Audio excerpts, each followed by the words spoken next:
Nashlets, and welcome to today's edition of Noshing with Nashies, where we are going to make cheesy garlic pesto pretzel knots better than any pizzeria. So let's head into my kitchen and see how I did it.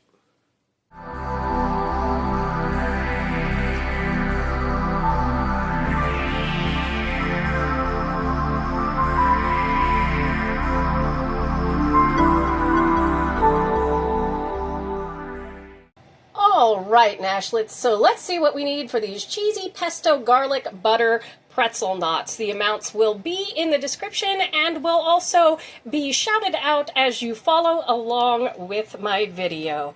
Alright, so we're going to need about 3 cups of cheese, and you can use whatever cheese you want. I'm going to be doing mozzarella and cheddar. We're going to need some active dry yeast, 1 package of that. We're going to need some flour, an egg, some honey. You can use sugar in the place of this if you want. We're going to need some fresh garlic, some pesto. We're going to need some salted and unsalted butter. If you want to use unsalted butter in your dough, go ahead and put 1/4 teaspoon of salt in your dough. We're going to need some oregano, some basil, and then some water. All right, let's heat up our water and get our yeast activated.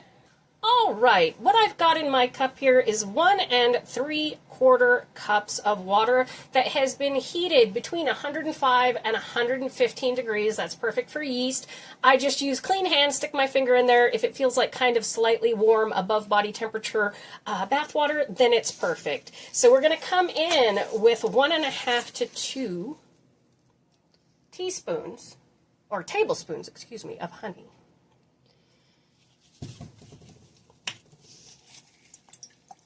And we're just going to mix that together. That is, you can use sugar in place of this. That's perfectly fine if you want to do that. The honey just gives it a slightly different, more pretzel-y flavor. Just make sure that's nice and mixed. And then we are going to come in with 1 packet of our active dry yeast here. I'm going to mix this up and let it bloom for about 5 minutes while I measure out our flour and everything. And just a reminder that one of these Silpats is perfect for this kind of recipe because they're easy to clean, works well with flour, doesn't move when you're kneading dough, and also has the measurements on the side to make it so that your rectangle is going to come out well. All right, I'll see you in about 5 minutes. All right, in my very big metal bowl, I have 4.5 cups of flour. Make sure to always measure using a dry ingredient measuring cup, and this is my reserved flour for when we're going to be kneading. And my yeast bloomed this time, so I'm super excited. The reason why this video is late is because I had an entire 3-pack of yeast that was dead, so that was annoying. And again, this is 1 3/4 cups of water, 1 packet of yeast, and about 2 tablespoons of honey. We're going to pour that in there. And then we have 1/2 cup of melted salted butter. Again, if you don't have salted butter, just add 1/4 teaspoon of salt to it. And when microwaving your butter to melt it, do it in like 5 to 7 second intervals so that you don't burn your butter. There we go. We're just going to mix this together using what is commonly referred to as a cake spatula.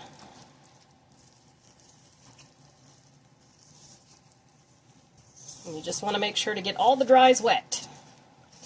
Then we're going to turn it out on the Silpat, and we are going to knead the dough for about 5 minutes. If you're using a stand mixer, which is fantastic, you just knead it until the dough is nice and springy. Again, I'll be doing this by hand. It takes 5 to 7 minutes or so. And then we will rest it for about an hour covered until it doubles in size. All right, I'm going to turn this out. I'll do it in fast motion so y'all don't have to... And see what I mean about the glide of flour on this silicone mat? That's why these are so fantastic. And here we have all of our dough. I will let you watch me in fast motion. We are going to knead this for, like I said, 5 to 7 minutes, and anytime it starts sticking, just add you a little bit of flour, okay?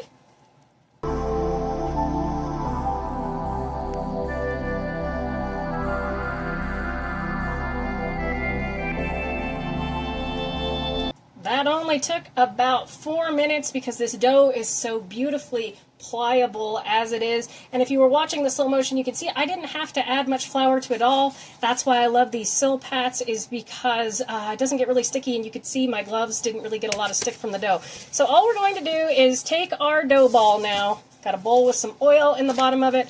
We are going to do this, and now we are going to cover it and let it rise until it about doubles in size for about an hour or so. So I will see you then. All right, I got my Silpat all floured up. We got our dough has gotten nice and big. We're just gonna flump that out like so. My oven is preheating to 400 degrees behind me, and we are going to make this into about a 1/4 inch thick 16 by 14 rectangle. I will let you watch that in fast motion.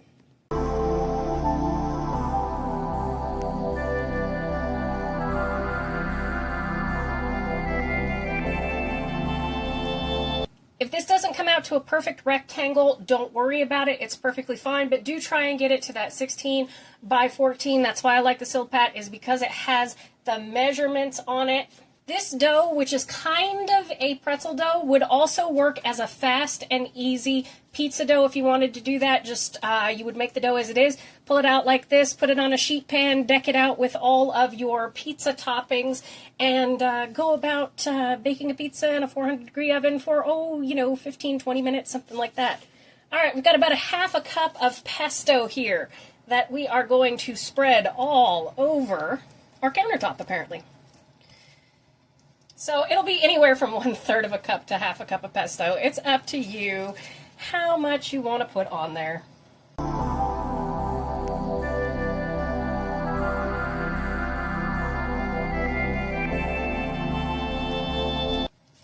Now you don't want too much pesto or too little pesto, because nobody likes a soggy knot sack when it comes to garlic knots. It's not good to have a soggy knot sack. So, all right, we've got 3 cups of cheese. It is 1.5 cups of mozzarella and 1.5 cups of our cheddar cheese. You can do any cheese of your choice.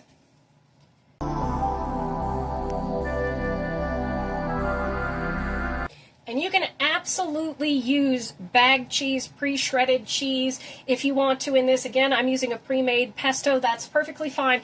And just remember that the cellulose that is in cheeses like shaky cheese or bagged cheese that keeps it from sticking together, everybody always says it's wood pulp. Well, kind of. It's a derivative of that. Cellulose is a natural product that occurs in a lot of things. It's like for pill capsules, things like that. It's perfectly safe for you to consume.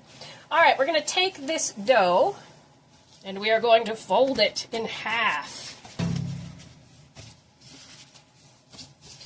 Move it up a little bit so you can see what I am doing. All right. Mayday, mayday, she's getting away from me. It's okay when your dough does that. It's not a big deal. You can just kind of reshape everything. It's fine. We just kind of want to squeeze everybody together, pat it down so that nobody is going to escape too much. Perfect rectangle? No. Tasty rectangle? Yes. All right. Now we are just going to use one of these and cut it into strips. A reminder, if you are using a Silpat underneath this, there's my oven ready to go. If you are using a Silpat underneath this, do not press hard. You do not want to cut your Silpat. Dough is easy to cut. Just cut. All right, that's going to be about 14 garlic knots, I believe. You can do 14 to 16. Some of them will be bigger, some of them will be smaller. It's perfectly fine. Do a nice, delicate roll here, because we can fix going all the way through in a minute.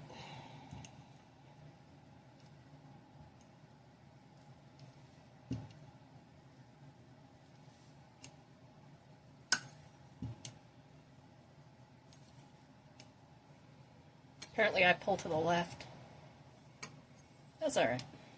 All right. You I'm going to cut into one more. So I think that makes 15 as far as this goes. All right. I am going to quickly move stuff around so this will be a little bit easier. I'll be right back. All right, we are adjusted. Now remember, these are rustic style pretzel garlic knots. And you're going to want to be really careful because obviously they're not going to stick together super well since there is stuff in the middle. But we're just going to go in. We are going to tie them in a knot. Like so. And we are just going to do this. See? That it actually looks good, even though it's kind of messy and it just kind of goes everywhere. This is exactly what we want for this kind of pretzel knot. It's not like, it ends up looking really pretty in the end. Again, we just take them. We go into this big, ugly knot that looks terrible, except when it bakes, it's going to be beautiful. So be really careful that your strips don't fall apart, but don't worry about how perfect they look. This is going to look fantastic once they're baked. I'll let you watch me do the rest of them in fast motion, and then we will put them on our baking sheet.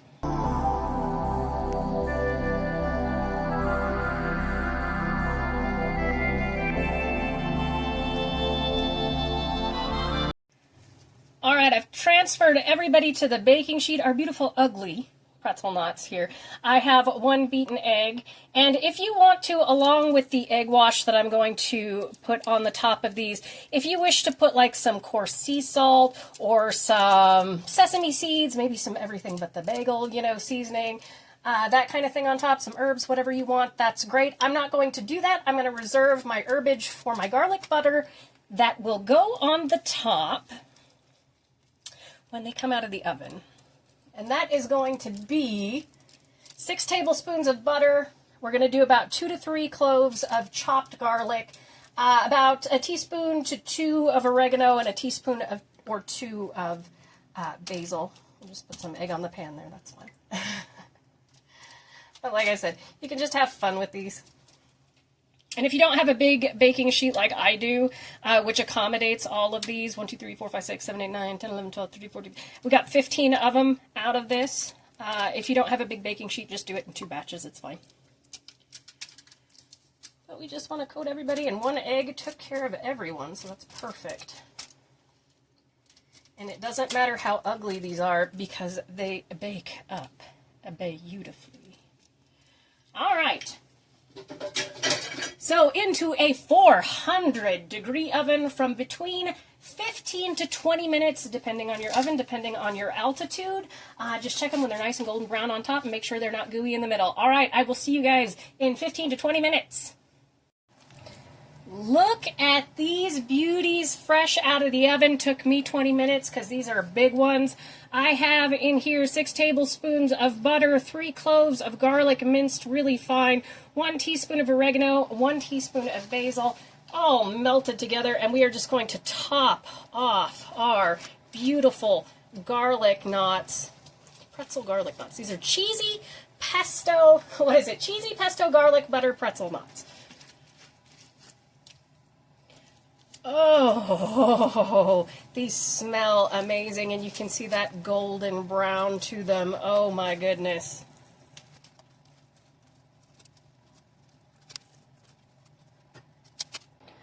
All right, and there we have it, Nashlets. Our cheesy pesto garlic butter pretzel knots.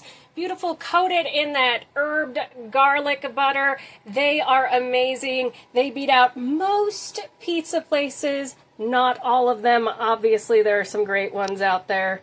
But thank you so much for joining me for today's edition of Noshing with Nashies. And remember, if you come to a fork in the road, pick it up and have a nosh with Nashies. Please like, comment, share, and subscribe. Consider becoming a member and check out some of my other recipe videos. I'll see you in the next one. Bye!